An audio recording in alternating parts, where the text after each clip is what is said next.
महाडमध्ये पूरस्थितीनंतर गाळ काढण्याच्या नावाखाली सावित्री नदीत अवैध वाळू उत्खनन सुरू असल्याचा गंभीर आरोप होतोय। विशेष म्हणजे अंधाराचा फायदा घेत रात्रीच्या वेळी मोठ्या प्रमाणात वाळूचा उपसा सुरू असल्याची माहिती समोर येत आहे। महसूल आणि जलसंपदा विभागाकडून याकडे जाणून-बुजून दुर्लक्ष होत असल्याची चर्चा सध्या तालुक्यात रंगली आहे। वारंवार तक्रारी करूनही ठोस कारवाई होत नसल्याने नागरिकांमध्ये संताप व्यक्त होतोय।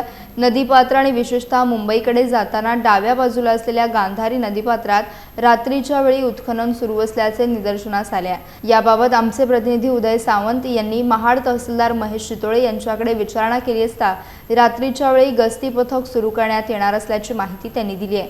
तसेच कोणत्याही प्रकारचे बेकायदेशीर उत्खनन होऊ नये यासाठी प्रशासन दक्ष राहील असं देखील त्यांनी स्पष्ट केलं आहे।